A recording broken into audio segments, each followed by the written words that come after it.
the newbies to the SEC in the Lone Star State. That's the Texas Longhorns. Obviously, a great season in 2023. They finally broke through. They win the Big 12 on the way out. They go to the college football playoff. Obviously, not the result that they wanted in the Sugar Bowl when they lost to Washington, but you can't give them anything other than an A+ for finally breaking through and getting it done. When a lot of people, myself included, I'll be the first to raise my hand, thought that they were just going to figure out a way to mess it up last year. And that builds a lot of momentum going into the SEC. But Garrett, I've said it once, I've said it 1,000 times on this podcast, and I will keep saying it in preview season.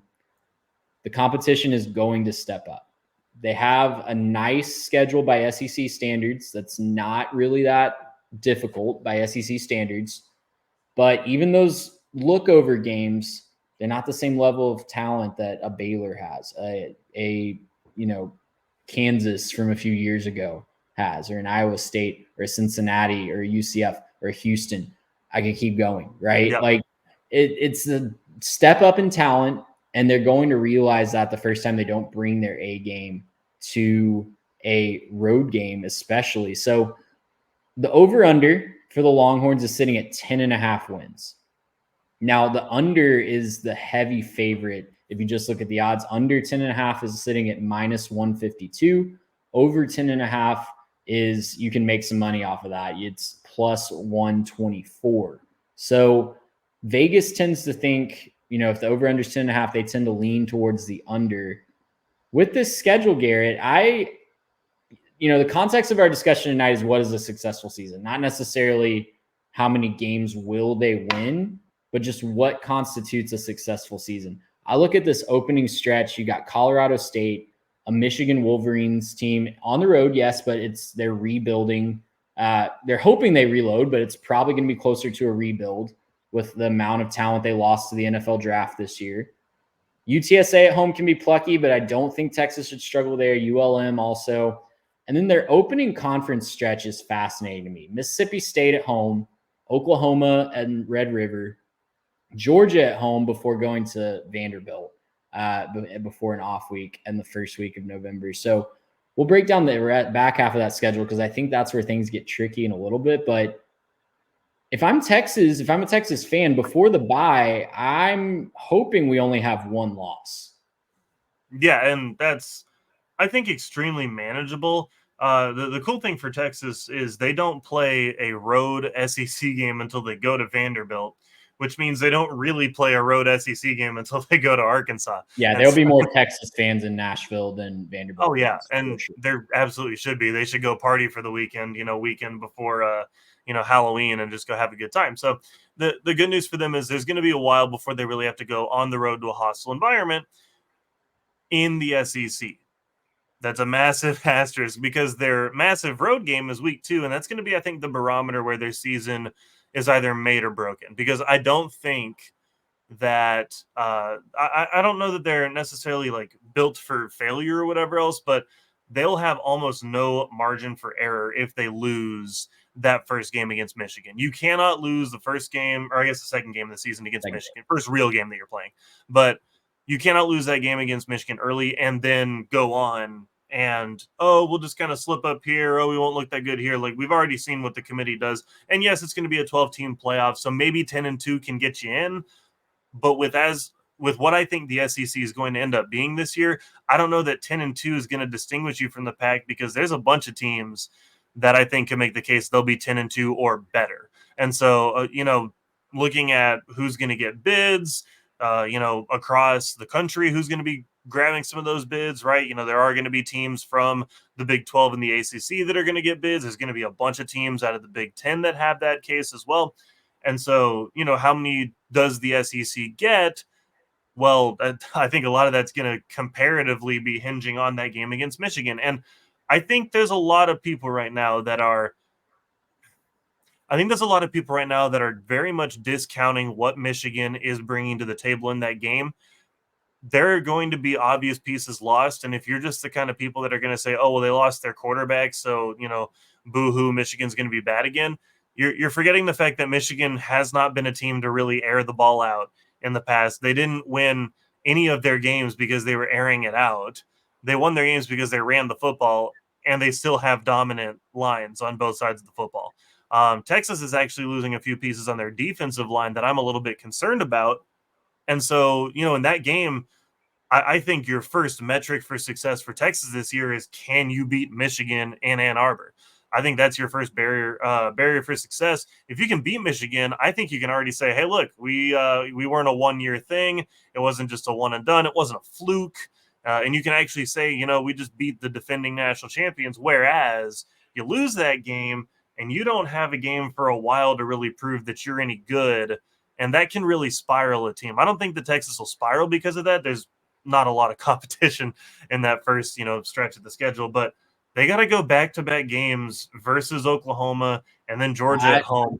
That right there is where the season's going to hinge for me. I'm of the opinion, that's brutal. And I'm of the opinion that they can recover from a Michigan loss. Mm-hmm. It's going to be difficult, especially if Michigan is, let's say Michigan's a 9-3 team, but they lose to Michigan. One of those 9 wins is Texas, right?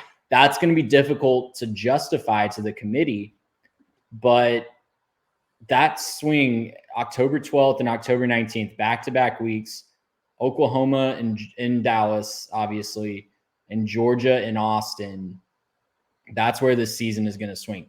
They have to win at least one of those. If you can go 1-1 there, you are sitting pretty to make the playoff.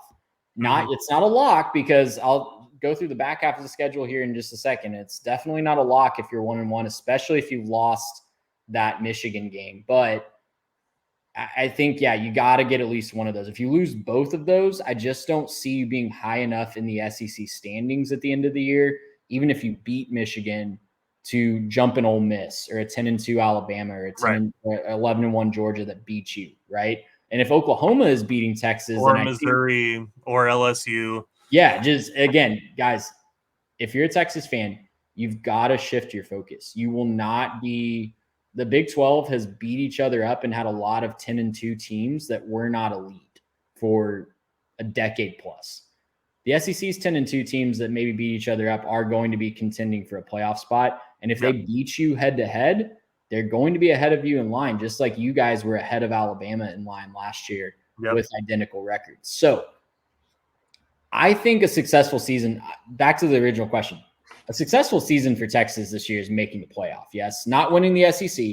I don't think they need to judge themselves by winning the SEC, but did you make the college football playoff? Also, their win-loss number, I think, is garbage. 10.5, that looks competitive, and, Texas just went to the playoff, but you've got probably 3-4 games on that schedule that you can call, toss-ups, and I think that you have to be realistic about it and say, if they're only giving you room to lose one, that's not – I don't think that's fair, and so I'm not trying to put a damper on Texas. I think Texas is going to have a good season, but I think if you're a Texas fan, 10-2, I think does a lot for you. Right, I think if you go 10-2 this year, if you make the playoff with that, I'm going to say even if not, let's just say that it's 10-2 and your losses are to Michigan and Georgia, and you're 13, right? They're not probably going to do that to Texas. But let's say that Mizzou jumps them and Ole Miss jumps them, and there's chaos at the top, and it's Bama and Georgia, and let's say there's 4 teams that get in from the Big Ten or something like that. I don't know, but let's just say that they go 10-2 for a second. You just proved that it wasn't a 1-year thing. That's a big deal. That is a big deal if you're the Texas Longhorns. You need to be able to go ahead this year and show that you can be competitive in the SEC, and that it wasn't just winning close games in the Big 12, right? It wasn't just, we survived because we didn't have Quinn for a couple games, and there are a couple of these games that, maybe we didn't quite show up to, but we still found a way to win. If you can do that against Florida, against Arkansas, against, Oklahoma even. I mean, I know they'll show up for that one, but, if there's some of these teams that you should beat and you still don't bring your A game and then find a way to beat them, that's a massive step in the right direction, because you're proving that you belong where you are. If you don't show up to some of those games, it's super easy. And, teams across the SEC will tell you this. Big expectations, a good previous year, and then not showing up against a couple teams you maybe should turns into 7-5 real quick. Yep. And so that would be if you just lose a game to Mississippi State because you're not paying attention. You drop Oklahoma, you drop Georgia, You drop Florida, you drop A&M at the end of the year. Like those could all be games that they could drop if they're just not paying attention or they don't take it seriously. And I'm not saying that that's what Texas will do. I'm not saying that's what Texas will do. I think that they will come out on fire. Sark has them on fire. Sark is doing a good job with that program. And so I think with all that momentum, with Quinn being a leader, I think a lot of that's going to come together. I'm just saying for a lot of Texas fans, you probably got to pump the brakes on some of these expectations because 10-2, even if you barely miss the playoff, I still think is a really, really good season for the Longhorns, and you should be happy with that. I think you've talked me into that. I think 10-2, even if they don't make the look, if they go 10-2, they're going to make the playoff field. They're going to make the playoff at 10-2. They're not going to leave out a 10-2 Texas unless some really wonky stuff happens, right? Especially, let's put it this way, especially if you get the chance to match them up possibly in a bracket against Big 12 champ Oklahoma State or something like that. Sure. That would be a big deal if they were able to kind of, hey, it's the old conference. You can go that's going to get ratings. It's going to be big. So I think, as much as we don't want to say it, the playoff is about ratings sometimes, and it is about trying to find the good matchups and trying to find the stuff that's going to go well on TV. And Texas is going to draw eyeballs forever. So the same thing that goes for teams like Ohio State, teams like Georgia, Bama, those teams are going to draw eyeballs. Texas has the same effect. And so even if maybe they don't have the resume, which again, I think 10-2 is plenty fine to get in the playoff, even if they don't have the resume, they'll probably still find a way in. Yeah, I think so too. And so to me, just making it, because if they are 10-2, which I'm kind of penciling that in right now for Texas, 10-2 looks like a good line for me. And if you look at Vegas, that's what the over-under odds are leading you towards taking. Yeah. 10-2 is going to put you on the back half of that S curve on the seeding. So you will have a road playoff game in the first round. So who knows what the matchup is? That's what we got to remember to ourselves too. And Mitch and I had to keep reminding ourselves that on Tuesday's show. Once you get in, it's going to be the standard of success is very different for a lot of teams. Yeah. So I'm interested to see Texas in the SEC. Obviously, it's going to be fascinating to see. Gracious, yeah.